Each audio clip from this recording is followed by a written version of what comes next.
하나님의 말씀은 사도행전에서 봅니다.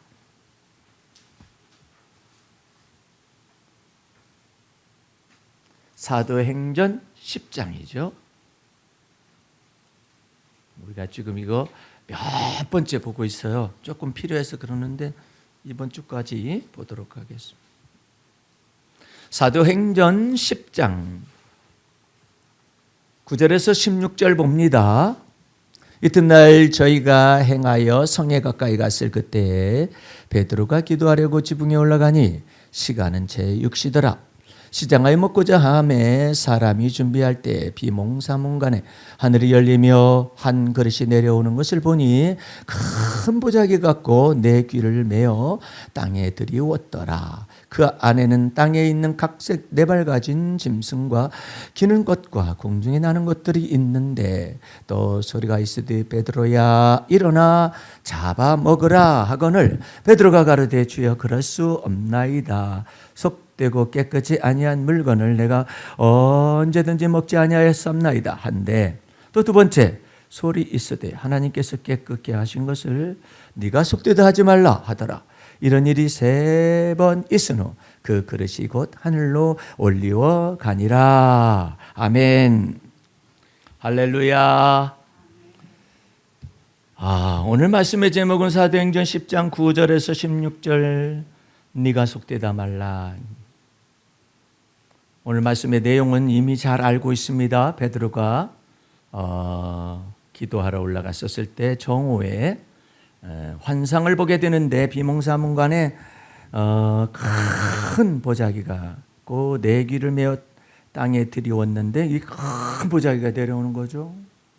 그 안에 땅에 있는 각색 네 발 가진 짐승과 기는 것과 공중에 나는 것들이 있는데 다른 말로 하면 부정한 거예요. 유대인은 먹어서는 안 돼요. 율법을 가진 자들은 이걸 먹어서는 안 돼요. 그게 부정한 짐승이에요. 예. 이런 것들을 그런데 하나님께서 하늘에서 환상이 내려오면서 잡아먹으라 하죠. 베드로야 일어나 잡아먹으라 하니까 14절에 베드로가 가로되 주여 그럴 수 없나이다. 속되고 깨끗이 아니한 물건을 내가 언제든지 먹지 아니하사옵나이다 한데 두 번째 있으되 하나님께서 깨끗하게 하신 것을 내가 속되다 하지 말라 하더라. 이런 일이 3번 있은 후에 그릇이 곧 하늘로 올려갔다. 이런 내용이 나와 있죠. 핵심적으로 말하면은 베드로가 하나님께서 이 모든 짐승들을 잡아먹으라 한 것은 율법에 말하면은 부정한 것들이에요. 이방인을 상징하는 것들이에요. 이 부정한 것들인데 이것을 일어나 잡아먹으라. 그러니까 베드로가 말하는 거죠. 주여 그럴 수 없습니다. 속되고 깨끗이 아니한 물건을 내가 언제든지 먹지 아니해. 그러니까 언제든지라는 건 어려서부터 먹지 않은 거예요. 무엇 때문에? 율법이 가로막고 있어요. 먹지 말아라 이것이죠. 여러분과 나는 돼지고기를 먹죠. 그런데 돼지고기는 발급은 갈라졌는데 이가 되새김을 하지 않아요. 부정한 짐승입니다. 낙타는 되새김은 해요. 근데 발굽이 안 갈라졌어요.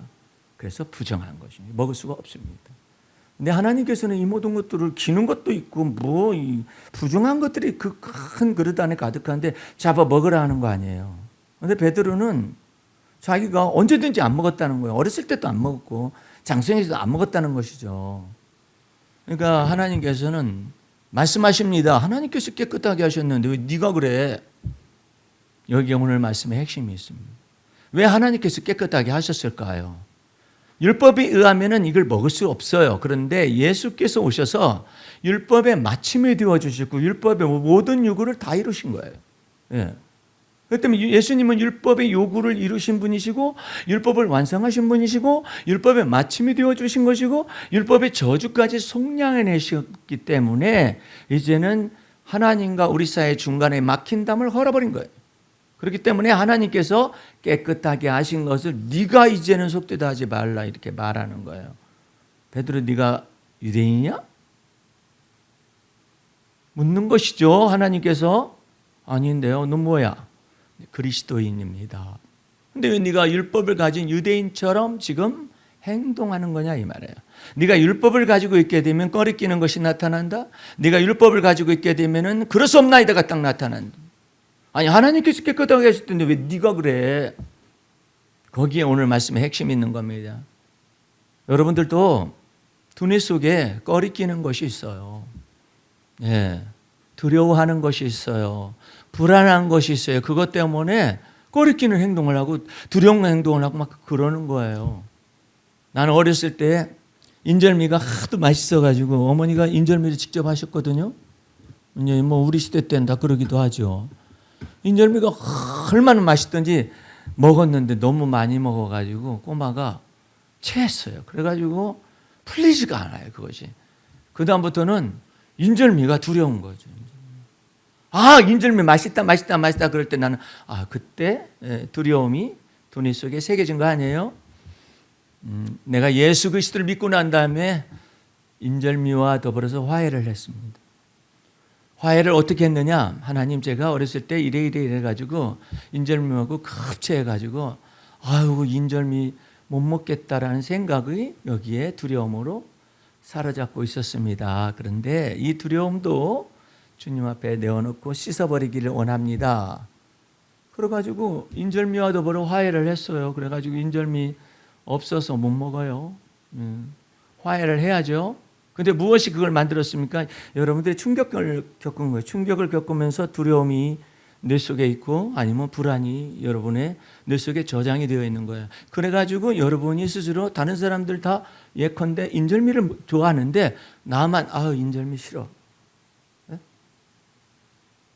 어떤 사람은 잘못된 지식을 가지고 거부하는 사람도 있어요. 어떤 목사님이 그러는 거야. 버섯은 먹으면 안 된다는 거예요. 아니, 왜 버섯을 먹으면 안 돼? 그거 세균 번식 아니냐 이거예요. 뭔 세균 번식이야. 포자낭이 있어가지고 번식을 해가지고 하는 거예요. 어쨌든 그 균이나 마찬가지. 잘못된 지식을 가지고 두려움을 쌓고 있는 거죠. 불길한 걸 쌓고 불안을 쌓고 자기 머릿속에 그렇게 되어 있는 한 버섯 못 먹습니다.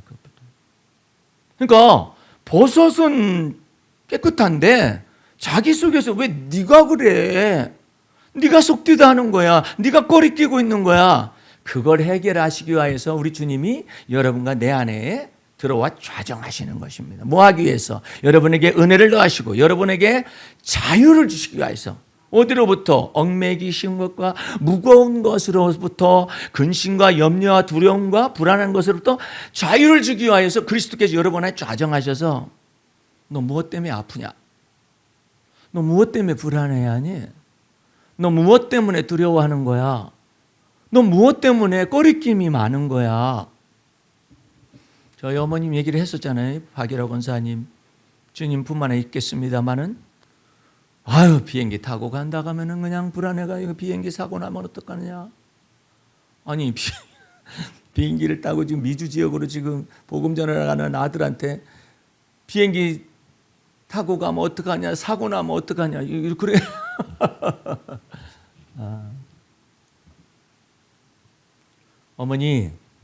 어머니가 제 비행기에 같이 타고 가실 수 있을까요? 그랬더니 아니지, 못하지.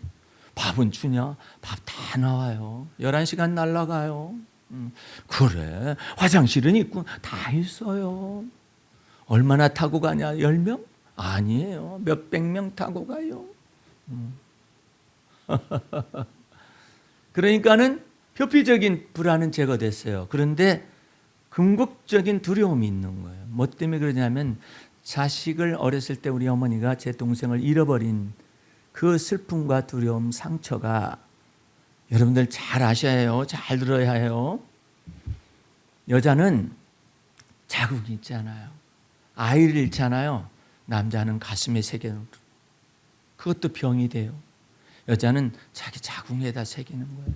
자식을 낳았는데 그 자식이 어렸을 때 제명을 살지도 못하고 소아마비에 걸려서 죽은 내 동생을 우리 어머님이 항상 새겨가지고 자식들을 보면 잃어버린 빨리 죽은 애를 기억하는 거죠. 제 동생을 기억하는. 그래, 애들 잘 간수해라. 응? 애들 잘 간수해. 어디 가려고 그래? 어디 가는데? 저기 바다로 가려. 조심해라. 큰일 났다. 응? 눈앞에서 멀어지게 하지 말아라. 불안을 조장하고 산으로 가려고 그러냐? 왜 또 산으로 가냐? 산으로 가가지고 그냥 물 날리려면 어떡하려고? 놀라운 것은 상처가 되어져 가지고 있는 불안함이 몸속에 기록이 되잖아요. 그러면은 이 몸속에서 뇌로 저장을 시킵니다. 저장을 시켜가지고 여기서부터 망가뜨리기 시작을 합니다. 그래가지고 자유가 없어요. 애들 잘 봐라. 유기범 있단다. 그 어떻게 학교를 보내죠? 애들 물놀이가 가지 말라고 그래. 뭐 때문에 그래? 자기 속에 있는 불안과 두려움이 아이를 구속하는 거죠. 얽어매는 거죠. 이 모든 것 가운데서 우리 주님이 그러는 거야. 왜 하나님이 깨끗하게 하신 것을 왜 네가 그러냐 이 말이야. 네가 그러잖아. 그럼 어떻게 해요? 내 속에 있는 내가 자유를 얻으면 돼요. 그래서 우리 주님께서 말씀하시는 거예요. 네가 땅에서 풀면 하늘에서 풀릴 것이니라. 네가 여기서 불안을 조장하잖아. 네가 여기서 두려움을 조장하잖아. 네가 여기서 염려와 근심으로 조작하고 만들어내고 있잖아. 그래서 무슨 일을 네가 상상하냐면 불길한 일을 상상하고 있는 거야. 왜 네가 속되다 해가지고 네가 꺼리낌을 가져가지고 이 모든 것을 만들어내고 하나님 왜 이렇게 하죠? 예수 믿는 사람이라고 이런 여러 가지 불길한 일이나 두려운 일이나 불안한 일을 당하지 않는 게 아니에요. 그럼 왜 그게 나타나느냐? 이게 마음속에서 이것이 있게 되면 이런 현상이 나타날 수가 있는 거예요. 그러니까 우리 주님께서 말씀하시는 거예요. 너의 두려워하는 것을, 너의 무서워하는 것을 내게 고백하거라. 두려워 말라. 내가 너와 함께함이니라. 무서워하지 말라. 나는 너의 하나님이 됨이니라. 내가 너를 도와줄 것이며 참으로 나의 의로운 오른손으로 도와줄 것인즉 거기까지만 사람들은 믿어요. 근본적으로 원인 치료를 해결해야 하잖아요. 이 뇌가 치료를 받아야 해요. 이 뇌 속에서 네가 살아오면서부터 불안과 두려움과 이런 것들을 제조하는 습관이 있어. 이 머릿속에. 여기로부터 자유를 얻어야 참 자유를 얻게 되는 것이다. 내가 병상에 입원해서 3주간 있었잖아요. 있었을 때 와, 이상해. 놀라운 일이에요.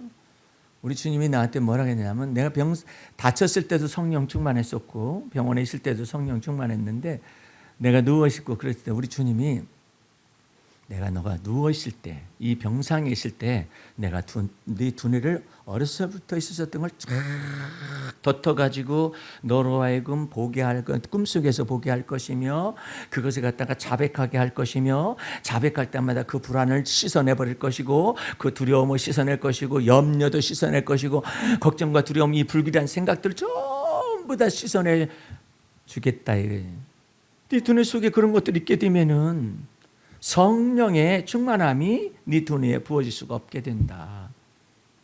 그러니까 내가 너의 두려워하는 것들을 전부 다 없애기 위해서 네 두뇌 속에서 작동을 할 것인지 너는 아침에 일어나거나 그러면은 꿈속에서 보았거나 이런 것들을 전부 다 주님 이런 것들이 꿈이 이렇게 무서운 꿈을 꿨어요. 어쩌고 저쩌고 하면서 제 두뇌 속에 이런 것들이 있어가지고 아유 뭐 조합이 어떻게 되는지 몰라요. 뭐 이게 시공간을 초월해가지고 어렸을 때 기억하고 커서의 기억을 갖다가 조합해가지고 나타나기도 하고 별의 것들이 머릿속에서 막 다 나타났어요. 내가 몇 주간 있는 동안에 한 번도 그런 꿈을 안 꾼 적이 없어요. 근데 성령께서는 뭐라고 하시느냐 하면 네가 불길한 생각과 불안과 두려움 속에 있는 모든 것들을 침상에서 꿈을 꾸게 하는 것은 그날 몫이 있으니까 이거 정리하고 또 고백하고 주님 제가 잠잤는데요. 이런 꿈이 나타나 제 낭떠러지에 떨어져가지고 아이고 어깨 아파. 아니 낭떠러지 떨어지면 왜 어깨만 아프대? 그 꿈이 허망하잖아요. 이게 조합이 이상하잖아요. 네. 그러니까 그 허망한 것들이 불안을 조장을 했었던 것들이 어렸을 때부터 있었던 불안들, 어렸을 때부터는 공포, 두려움이 심겨졌던 불안 요소들을 전부 다 조합을 해가지고 막 머릿속에서 막 꿈으로 나타날 테니까 아침에 일어나면 뭐 부지런히 회상해서 씻고 또 씻고 또 씻고 그러거라. 그래야 그릇을 준비한. 그래야 성령을 부어주셔가지고 내가 네 어깨가 지금 양쪽이 난리가 났는데 내가 이제 두 날개를 줄 것이다. 두 날개를. 제가 그 성령 충만함을 받고 사역을 시작할 때가 38살 때인가 그러는데 그때 내가 주님 앞에서 뭘 받았었냐면은 이런 수표책이 쫙 하늘에서 내려왔어요. 수표식이 이게 뭡니까? 그랬더니 막 넘겨도 끝이 없어요. 항공권이니라. 항공권. 그 다음부터 내가 국내 집회를 해가지고 미주 집회, 캐나다 집회 이렇게 유럽까지 이렇게 다녀오고 막 그랬어요. 근데 지금은 이제 내게는 내 인생 속에서는 이와 같은 때에 갱년기잖아. 갱년기라고 그래요. 남자도 갱년기가 있어요. 여자만 있는 거 아니에요. 그 갱년기를 제대로만 만약에 그리스도 안에서 보내잖아요. 그러면은 인생 자체를 새롭게 하되 이 두뇌를 새롭게 해주실 수가 있다라는 거예요. 여러분 몸을 새롭게 해주실 수가 있다라는 거예요. 예? 몸은 육체의 연습을 통하여서 주님이 새롭게 하시기 시작을 하고 이 영적인 세계는 이 두뇌를 새롭게 함으로 말미암아 여러분을 새롭게 할 수 있다라는 거예요. 두려워하면 안 돼. 그러나 그 갱년기는 다 그렇대더라 어쨌든 그러면 운명에 맡겨 살게 된다. 갱년기 때는 다 그런 거야. 다 늙는 거야. 뭐가 어쩌고 저쩌고 저쩌고. 그러나 우리 주님께서는 이처럼 말씀하세요. 네가 늙어도 결실할 것이며. 할렐루야. 그 다음에 또 놀라운 말을 해요. 네 진액이 마르지 아니함 같으리라. 아유. 이번에 그 환자들을 보니까 나는 너무나 건강해요. 전부 다 나이가 많은 분들이 허리 아파서 수술했지, 무릎 아파서 수술했지, 뭐 전립선 수술했지, 어디를 수술했지 해가지고 전부 다 움직이지를 못하는 거야 다. 그래가지고 기저귀 차고 있죠, 오줌 받아내죠, 그러고 살고 있어요. 근데 그거는 우리가 여자도 병동이 조금 다르지만 같이 있어요. 병동이 이렇게 난 70일 병동, 여자는 70병동이 이렇게 그러는데 여자들도 오줌포 차고 나왔어요. 그냥 막. 예. 지금 아파 죽겠는데 여자는 무엇이며 남자는 무엇이겠어. 아유 그냥 기저귀를 차고 냄새가 얼마나 많이 나는지. 나는 두 다리는 건강하잖아요. 그러니까 밥 먹으면 휙 나갔다가 운동하고 돌아오고 휙 나갔다가 돌아오고 그러니까는 왜 병원에 오신 거요? 그럴 정도로 어깨니까. 그러는데 세상에 85세가 소나타 몰고 다녀. 할아버지가. 그 다음 들어오신 분은 80세인데 운전하고 다녀. 근데 무릎을 수술하고 한 사람 허리를 수술해 댔으니 그러지 못해가지고 저 소나타 때려쳐야나 어쩌나 그런데 하지마 자녀들한테 내가 반드시 또 운전을 할 거야. 그렇고 그런데 말하고자 원하는 핵심은 내 진액이 마르지 아니한 같다 그랬는데 나이가 들어가지고 가장 여러분과 내가 이 정신을 바짝 차리고 기기로해야 할 내용이 뭐냐면 뼈에 진액이 마르는 거예요. 그럼 곧바로 골다공증으로 갑니다. 골다공증으로 가면은 무너져 버려요, 뼈가. 무서워요. 여러분들은 음식을 뼈에 영향이 되는 음식이 무엇인지를 잘 찾아서 먹되 골다공증의 가장 큰 적은 무엇이냐, 원수는 무엇이냐? 스트레스를 간직하잖아요. 그러면 이 머릿속에 간직된 것이 가슴속으로 내려와 가지고 온몸으로 다 전달이 돼요. 그래 뼈를 말리웁니다. 잠언 말씀이 이런 말씀이에요. 근심은 뼈를 마르게 하거니와 즐거움은 내 뼈에 양약이 되느니라. 할렐루야. 아니 인생 살다가 스트레스 안 받을 수가 어찌 있어요. 있지요. 그런데 주님이 말씀하신 그래요. 물론 지킬 만한 것보다 네 마음 지킬 수 있지 않니? 왜? 예수님이 여러분 안에 들어와 계셔서. 여호와 하나님은 나의 곤란을 감찰하시고 환난 중에 있는 내 영혼을 아십니다라고 고백을 할 수 있는 피난처가 여러분과 내 마음속에 있잖아요. 그래서 스트레스를 주 앞에서 내어던지는 연습을 해야 해요. 주님, 제가 이것 때문에 고민됐어요. 제가 이것 때문에 머리가 부족해요. 제가 이것 때문에 두뇌가 좀 지혜가 부족해요. 제가 이것 때문에 능력이 부족해요. 주님, 제가 이것 때문에 무엇이 부족해요. 제가 실수가 많아요. 이런 것들을 주님은 그냥 이렇게 다 말하기를 원해요. 왜 말하기를 원할까요? 원수가 와가지고 비웃어요. 너 찾는 하나님 어디 있어? 네가 그러고도 예수 믿냐? 너 찾는 하나님이 어디 있는데? 다윗에게는 뭐 어떤 원수까지 왔느냐면 너는 단명할 것이다. 너는 하나님을 경외하지 못하고 필경 죽을 것이다. 악담과 저주를 마귀가 찾아와 가지고, 왜냐하면 이 다윗이 환난을 받고 극한 그 핍박을 받으니까 네가 이 하나님이 계시다면 어찌 너를 이대로 놔둬 하면서 원수 마귀가 찾아온 거예요. 그랬을 때 하나님께서 다윗에게 가르치신 겁니다. 이렇게 말하도록 해라. 원수에게 여호와 하나님께서는 나의 곤란을 감찰하 하셨고 환난 중에 있는데 영혼이 얼마나 두려워하는지, 얼마나 무서워하는지, 얼마나 공포에 떠는지, 얼마나 불길한지 내 영혼을 그것을 다 아시느니라. 마귀란 놈이 너는 곧 죽을 거야. 그거 하나님이 내 두려움을 다 아셔. 할 말이 없네. 너 굶어 죽을지도 몰라. 하나님이 나의 이 방황하는 걸 다 알고 계시다. 할 말이 없네요. 마귀가 물러가요. 네. 그래서 시편에 내가 하나님께 아뢰올 때 내 원수가 물러가리로다. 할렐루야. 내가 두려워하는 날에는 여호와 하나님의 말씀을 신뢰하리니 내 원수가 물러가리로다. 여러분이 영혼이 성장하지 못하고 신앙이 성장하지 못하는 이유가 뭔지 아세요? 오래도록 예배당은 다녀요. 성경도 읽어요. 네. 기도도 많이 해요. 근데 성장을 안 해요. 이유가 뭐냐? 하나님 앞에 고주할 매주할 하듯이 하나님 제가 이렇게 너무나 두렵거든요. 저 무서워요. 거기까지는 해요. 근데 무엇을 하느냐면 그 두려워하고 무서워하는 거 뭐 마귀가 와서 조롱한다고 네가 예수 믿어서 그것밖에 안 되는 거야. 조롱을 하죠. 너 왜 예수 믿어도 너 그렇게 아프냐? 너 왜 예수 믿으면서도 그렇게 눈에 가시가 있고 사단에 가시가 있냐? 이렇게 이제 사도 바울에게 말하는 거예요. 마귀가 와가지고. 그때 보세요. 영광의 하나님께서 내가 아픈 거 아셔. 그럼 할 말이 없어. 마귀가. 내 눈에 가시가 있는 까닭은 내가 교만해서 이것을 갖다가 없애주기 위해서 주님이 가시를 허락을 하신 것인데 하나님 여호와께서 오직 주님께서 그리스도께서 내 눈에 가시 있는 것을 아셔. 그리고 나도 왜 가시가 있어야 하는 걸 알아. 그럼 원수마귀가 물러가는 거예요. 송사하려다가. 근데 그 부분을 얘기를 안 해요. 혼자 견뎌요. 그러니까 신앙 성장이 없어요.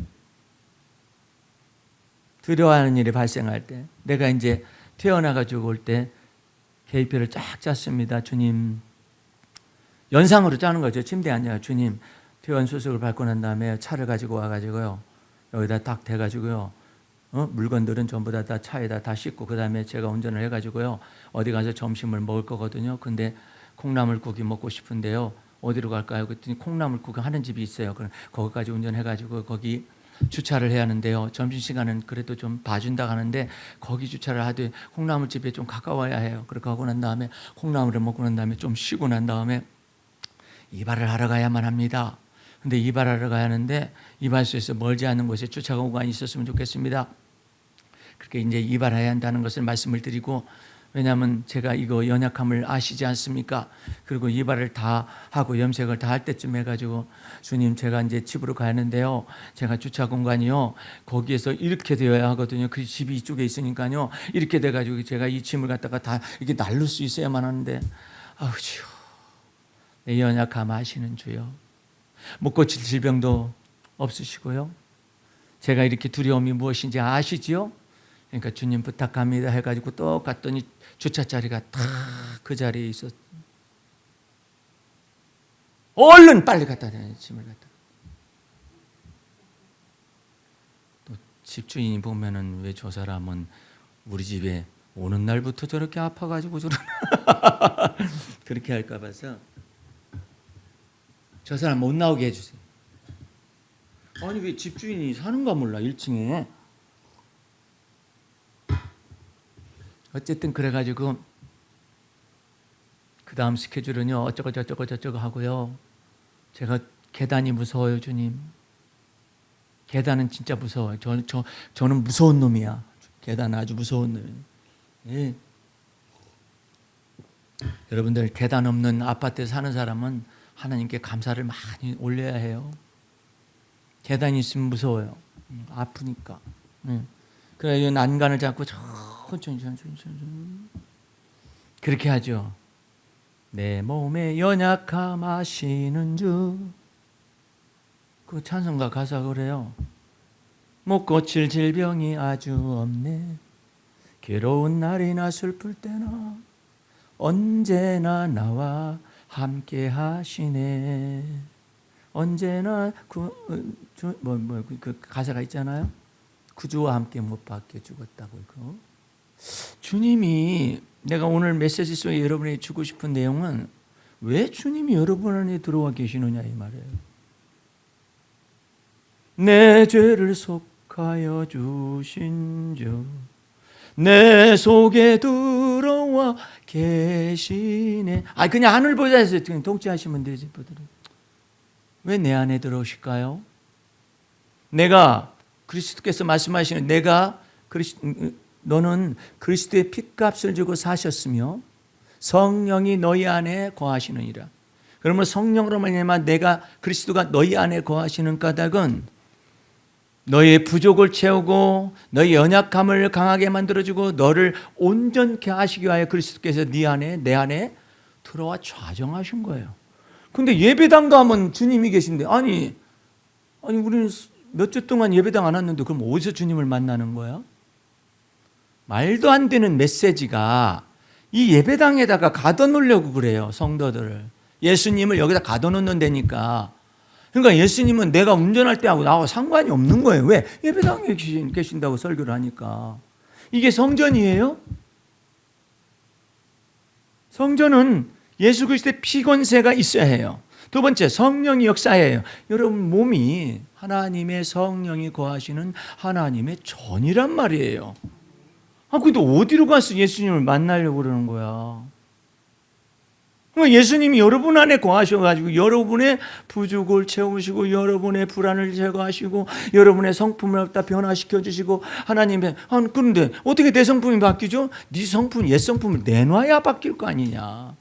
주여 나를 감찰하사 내 마음과 내 뜻을 아시옵소서. 내게 무슨 악이 있는가를 살펴보시고. 다윗이 기도하는 내용이에요.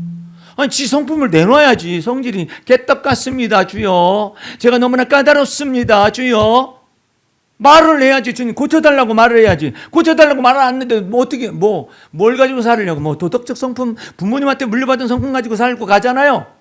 3살 버릇 80까지 간다고 해서 가서 그리스도인이 그냥 가서 살잖아요. 주님 앞에 심판이 3살 적부터 80까지 이르렀어. 너 왜 네 아버지 성품 가지고 살았어? 왜 너 네 애미 성품 가지고 살았어? 그럼 뭘 가지고 살아야 하는데? 그리스도가 네 안에 계시니까 이제 옛 성품은 그리스도 안에서 죽고 새 성품을 가지고 살아야지. 하나님의 성품을 가지고 살아야지.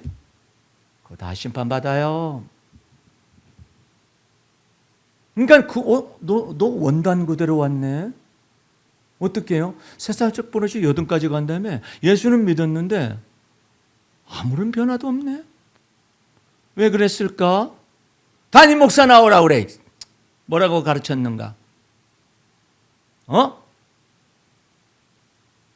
예배당에 열심히 출석하는 건 가르쳤는데 그리스도가 내 안에 계시고 여러분 안에 계셔서 죽은 게 아니야. 그분이 여러분 속에서 자백하고 고백하면, 토설을 하면 주님께서 나를 갖다가 그리스도 피로 씻고 성품도 씻고 나를 고쳐주신단 말이에요.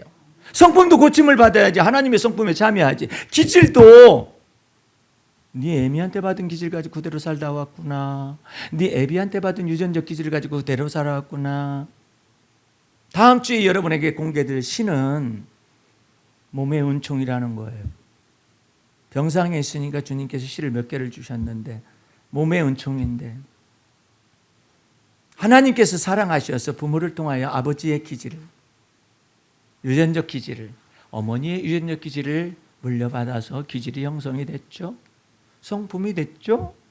뿐만 아니라 부모로부터 이어받은 유전자를 통해서 몸이 형성이 됐죠.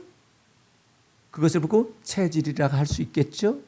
그러니까 체질과, 몸의 체질과 그다음에 우리 영혼의 기질이, 유전적인 기질을 통해서 이것이 만들어져 가면서 그다음에는 환경과 습관을 통해서 이제 여러 가지 변화는 있겠죠. 그렇지만 그런 것들을 갖다가 우리 주님은 옛 것들이다 이렇게 말하는 거예요. 왜?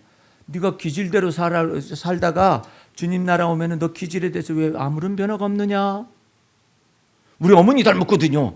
네 어머니가 다혈질이었었어? 아, 예. 그래가지고 다혈질로 살다가 왔습니다. 이게 자백하게 되어 있는 거예요. 네 아버지는 우울질이었는데 너는 우울한 성품 가지고 그냥 살다가 왔네?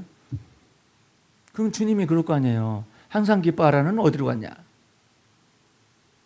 범사에 감사하라는 건 어디로 갔냐? 그건 말씀이고요. 어라? 누가 그렇게 가르쳤어? 그리스도가 네 안에 거하는 까닭은 부모로부터 물려받은 유전적인 기질과 유전적인 체질이 있다 하지라도, 그래서 혼이 구성이 되고 몸이 구성이 됐다 하지라도 주님은 이렇게 말씀하신다. 누구든지 그리스도 예수 안에 있으면 새로운 피조물이다. 이전 것 지나가게 하고 보라 새 것 만들어주겠다. 그 약속이 다 주어졌는데도 무슨 뜻인지 가르치지도 않고 배우려 하지도 않고 적용하려 하지도 않고 그렇게 살다 보니까 아니 원단 그대로 올라왔네. 에? 그걸 가지고 계산할 날이 옵니다. 여러분의 개인적인 인생 속에 계산할 날이 오고, 아 저는요 아버지 때문에요. 그래서 그리스도 안에서 새로운 피조물 만들어줬잖아. 저 어머니 닮은 기질이요 저를 갖다가 막 일평생을 지배합니다. 그래가지고 어머니가 다혈질이에요 나도 다혈질이에요. 어머니가 간사해요 나도 간사해요. 어머니가 거짓말해요 나도 거짓말해요. 아니 이렇게 머리 썩고 멍청한 사람이 있어요. 아니 지금 특검에서는 이 목걸이 큰 거 있잖아요. 이 목걸이를 김건희라는 이상한 여자가 이걸 받았는데 이것을 갖다가 갖다 놨다는 거예요. 뭐 어디다 갖다 놨다 그러고 모조품이라고 하고 거짓말을 자꾸 해댄단 말이에요. 그러니까 특검에서 재판장한테 뭘 딱 제했냐면은 이것에 대한 준 사람이 자술서를 썼습니다. 서희건설의 회장이 자술서를 보내왔습니다. 그건 김건희한테는 말을 하는 거야. 그 변호사한테도 말을 하는 거야. 그래가지고 재판장이 최종적으로 물었어요. 목걸이를 받았습니까? 안 받았습니까? 안 받았는데요. 아니, 누구한테요? 잘한다. 거짓말이 머리끝에서 발끝까지 얼굴에서부터 전체가 다 거짓말이에요. 다 거짓말이야. 그 애미도 거짓말이야. 그 딸은 더 거짓말이야. 그래가지고 재판장이 물었다니까요. 김건희 씨 목걸이 받았어요? 안 받았어요? 안 받았습니다. 구속. 왜? 목걸이를 준 서희건설이라는 회장이 자술서를 썼어요. 왜? 그 사람도 걸려듭니다. 알선수재라든지 뇌물 이와 같은 것을 걸려줄 수가 있는데 자술을 할 테니까 여기까지만 자기네는 자술을 한 공로로 처리를 해주시면 좋겠습니다라는 어떤 역제의가 있었는지도 모르죠. 근데 저 서희건설은 확 뒤집어질 겁니다. 나중에 특검에서 뒤집으면. 근데 모르죠. 자수를 한 그것 때문에. 그 목걸이 때문에 결정적으로는 구속된 거예요. 거짓이 얼굴에서부터 전부 다 있어요. 저 사람 옛날에 모습이 저 모습이 아니었는데. 아니 사람들도 다 기억하는데 여러분과 내가 아무리 성령을 한들 하나님이 심판대 앞에 서면 모르겠어요. 다 알지. 성령을 뭐 하지 말라는 그런 뜻이 아니에요. 왜 거짓을 말하느냐 이 말이에요. 거짓 증거를 하고 거짓을 말을 하고. 네? 아이고 조국 사태에 관해서도 표창장에 관련된 문제를 대구의 모 대학에 최 무슨 총장이 있었는데 조국의 재판장을 통해서 이제는 정경심 교수랑 전부 다 갇히게 됐잖아요. 이제서야 진실이 나와. 대구 MBC에서 밝혀냈어요. 최승희 총장이 그건 내가 조국 잡아 넣으려고 만들었다. 자백했어요. 다 나왔어요. 네? 표창장 위조된 것이 아니라 사실은 그것이 위조된 것이 아니었다. 나오고 있어요. 저거 특검 들어가거나 아니면 뭐 들어가잖아요. 상시 특검이라든지 뭐 그런 거 들어가잖아요. 복잡해집니다. 성경 말씀에도 너희는 거짓 증거하지 말아라. 내 이웃을 해하려고 거짓 증거하지 말라겠잖아요. 그런데 그것에 관하여서 재판을 한 판사가 문제의 핵심은 지금 어떻게 되고 있느냐? 뭐 때문에 그런지 대법관이 됐네? 대법관이 됐으면 자기가 잘못 판단할 때 재심 청구가 들어가면 자기가 퇴역하기 전까지는 재심 청구가 안 된다는 법이 있다는 거예요. 참나, 관용인지 무엇인지. 어쨌든 이와 같은 세상 속에서 여러분과 나는 믿음의 주여 여러분을 온전케 하시는 예수를 바라봐야만 합니다. 그렇지 않으면 진실이 없어요. 예?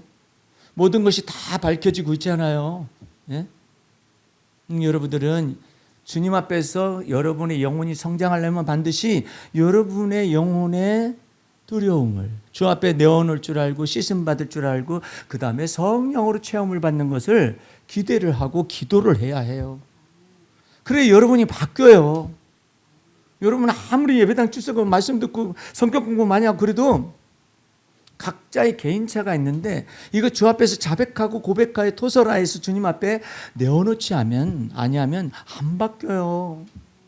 그냥 예배당만 다니는 거예요. 말씀 설교 들으러 다니고 이렇게 다니는 거예요. 절대 변화가 안 나타납니다. 나는 주님 앞에서 이 3주 동안에 병상에 있으면서 축복을 많이 받았다니까요. 더 놀라운 것은요, 내가 침상에 있을 때만 막 두려운 일이 막 공포가 막 머릿속에서 막 짜증게 돼가지고 다 나오면 때 아침에 일어나서 주여 이렇게 짜증게 돼가지고 이렇게 두려운 일이 있어서 아유 내가 굴러떨어지도 그렇게 굴러떨어지고 어찌 그런 내가 그런 상상이 됐을까요? 머릿속에 있었던 두려움이 그런 것을 만들어낼 수 있으니까 그걸 다 고백하여서 쫓아내라. 다 쫓아내라. 왜? 사랑 안에는 두려움이 없고 두려움에는 형벌이 있나니. 무서운 거예요. 마귀가 틈타지 못하도록 그러는데 내 집에 왔잖아요. 꿈을 안 꿉니다. 그 시기가 있는 거예요. 때가 있는 거예요. 주님이 정리해 주시려고 막 이런 거 나타날 때 왜 나는 이런 꿈을 꿨는가 막 불행하다 어쨌다 그러지 말고 네 머릿속에 얼마나 복잡다단한 것들이 이렇게 가지고 몇십 년을 살아왔니? 어? 그러니까 이런 두려움 저런 두려움 이런 불안 이런 것들이 막 새겨졌다가 튀쳐나오고 있는 거야. 그러니까 이와 같은 걸 빨리 자백하고 고백하고 토설을 해서 예수 피로 씻음을 받으라고 예수님께서 너 네 안에 거하시는 거야. 어디 멀리 계셔? 어? 그리고 또 한 가지만 알지 말고 그리고 주님 제 이 머릿속에 이것을 다 제거하시고 깨끗하게 하시고 성령을 부어주시옵소서. 그래야죠. 말씀으로 채워주시옵소서. 지혜로 채워주시옵소서. 이렇게 기도할 수 있는 거예요. 오늘 여러분들 네가 속되다 하지 말라. 자세히 보면은요, 여러분의 근심을 조작하는데 천재야. 염려를 만들어내는데 천재라니까. 이 불길한 생각을 만들어내는데 천재야. 그래서 베드로는 아예 고백을 한 거예요. 예수님한테. 주여 저는 죄인이로소이다. 성모 마리아가 예수님한테 그랬어요? 없어. 성경 찾아봐요. 내가 죄인이로소이다. 그 기록은 없어요. 근데 나중에 예수님의 제자가 된 성모 마리아를 볼 수가 있고 예수님의 제자가 된 예수님의 동생들이 있잖아요. 그리스도의 제자가 되었잖아요. 그럼 변화가 나타났다는 것이죠. 말씀만 있으면 안 돼요. 말씀이 떨어져서 내 안에서 싹이 나고 그 다음에 열매를 맺혀야 여러분에게 유익이 되는 거죠. 상급과 면류관을 받고 싶습니까? 하나님의 성품에 참여하기 위해서 부모로부터 물려받은 모든 유전적인 기질이나 체질까지도 주 앞에서 자백하세요. 새롭게 하심을 받으라고. 나는 우리 아버지 닮았었어요. 이 체질이. 우리 아버지는 평생 60 몇 킬로로 사시다가 돌아가셨어요. 천국에 가셨어요. 체질이 아주 가냘퍼요. 근데 난 체질 변화를 요구했어요. 주님 앞에. 주님 저 살쪄보고 싶다고. 그래가지고 이렇게 나갔어요. 근데 이제 살쪄보고 싶었는데 이제는 살찌고 싶지는 않아요. 또 바꿔야 체질을. 여러분 속에서 하나님이 어떤 사람은 그러죠. 아유 저는 살이 안 빠져요. 자기 루틴이 있기 때문에 그래요. 이 루틴을 깨뜨려서 건강하게 되어지는 루틴으로 바꾸기 시작을 하고 지식을 받아들이면 지식혁명이 나타나가지고 살이 빠지게 되어 있는데 그 루틴을 못 버리는 거예요. 어떻게 하면 지식혁명이 나타날 수 있느냐? 그리스도가 여러분 안에 거하시니까 자백해야 해요. 주님, 제가 이런 습관이 있습니다. 한 사람이 퇴원했더니 한 사람이 왔는데 53살인데 테니스 치다가 무릎이 망가져가지고 들어온 젊은이가 있었어요. 나를 가만히 부르더니 내가 이제 거기서 대화를 나누잖아요. 내가 생각해도 진짜 약방의 감초처럼 나이 많이 드신 어른들 마음 풀어주고 기분 풀어주고 막 그러니라 그래요. 그러니까 그 젊은이가 나를 부르니 저 혹시요 목사님이세요? 근데 쉿 그래. 나는 글 쓰는 작가요. 그래요. 꼭 목사님 같아요. 나도 테니스 몇십 년 쳤어요. 그래요. 저는 10년 쳤는데요. 그러다가 나중에 이제 헤어질 때 저기요, 제가 어떻게 하면 좋을 것 같아요? 빨리 회복이 될까요? 살을 빼야 할 것 같아. 지금 키는 몇이요 했더니 1m 77에 87kg가 나가. 그게 무릎이 망가지지. 예, 그게 문제예요. 내가 식생활 하는 개선한 것을 가르쳐 줬어요. 난 점심 한 끼만 잘 먹고 나머지 아침하고 저녁은 전부 다 야채하고 과일과 이런 걸로 때우고 그냥 자고. 황성수 박사라는 유명한 사람인데 그 사람은 아주 가혹한 말을 해요. 절대 6시에 밥을 먹잖아요. 8시간에서 12시간 사이에 음식을 먹으면 안 된다는 거야. 왜? 이유가 쉬어야 해요. 위장이 쉬어야 하는데 6시 지나서 밥 먹으면 야식이 생각난다. 뭐가 또 생각난다. 해가지고 이 위를 자꾸 괴롭힌다는 거야. 그러니까는 위도 쉬어야 하는데 이 10시간이나 10시간에서 12시간을 유지를 못한, 만약 6시에 저녁 식사를 했어요. 그러면은 다음날 6시까지는 됐으면, 아니면 4시라든지 6시간에 먹지 말아야 한다는 거야. 근데 6시 밥 먹더니 배고프네? 해가지고 10시 되니까 더 배고프네? 또 먹네? 위를 학대하고 있다는, 위장을. 예? 밤에도 일을 해야 한대. 중노동을 해야 한대. 이거 저기 노동법상에 이거 문제가 되는 거야. 이거 위를 얼마나 혹사를 시키는 거야. 중대재해 범죄에 들어가는 거야. 이거 뭐야 이거. 위를 갖다 그렇게 혹사시켜 놓고 살이 안 빠지네 그런다는 거야. 그 사람은 지금도 자전거 타고 다닌다 하는데 그거까지는 잘 못하겠어요. 그런데 그거 괜찮아요. 그래가지고 내가 그걸 병원에서도 지키기 시작을 하잖아요. 야, 혈당이 밤에 자기 전에 혈당 검사하러 오는데 93으로 떨어졌어요. 떨어진 다음날 어떻게 됐냐? 배고파 죽겠어. 그 사람이 하는 말이, 배고파서 깨본 적 있습니까? 배고파서 깨본 적 있느냐고. 그 정도 돼야 체질로 바꾸고 살찌는 것도 나가게 되고 그러는 것인데, 전부 다 배가 불러서 깨가지고 그냥 아침부터 저녁 때 24시간을 위가 장이 노동을 해가지고 지쳐가지고 아이고 꼬꾸락. 그래가지고 어디에다 부담을 많이 주면 췌장에다 막 부담을 많이 내밀고 간에다 부담을 내밀어가지고 그 다음에 더 이상 못하니까 내장 지방을 갖다 내장에다 저장해라 해가지고 디륵디륵 살이 쪘다 이거야. 그래가지고 뭐 살 빠지는 약을 먹는다고 그러는데, 아무리 그래 봐라 복원하는 능력이 살 빼는 능력보다 더 크다고. 한번 생각해 보십시다.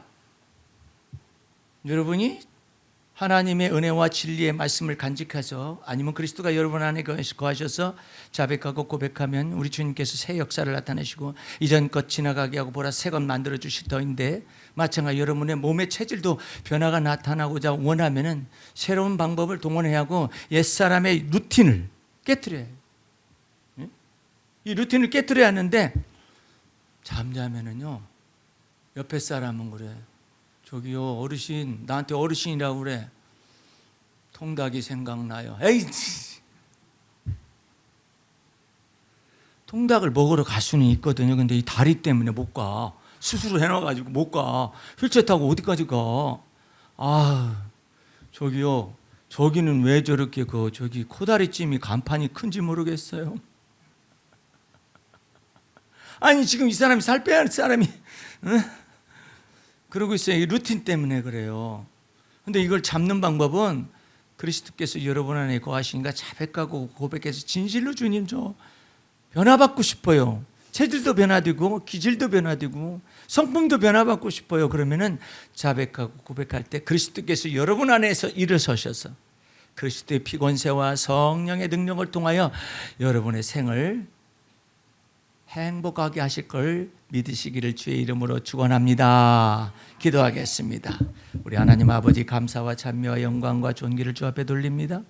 주의 보혈 능력 있고 그 피의 권세와 능력으로 우리를 값을 주고 사셔서 그리스도가 우리 안에 좌정하시오니 이제 그리스도를 쫓아 날마다 주의 새 것과 하나님 앞에서 새 포도주와 새 곡식의 풍성한 것처럼 우리에게 족각 꾸려오는 놀라운 삶으로 인도하여 주실 걸 믿사옵고 예수님 이름으로 기도하였습니다. 아멘.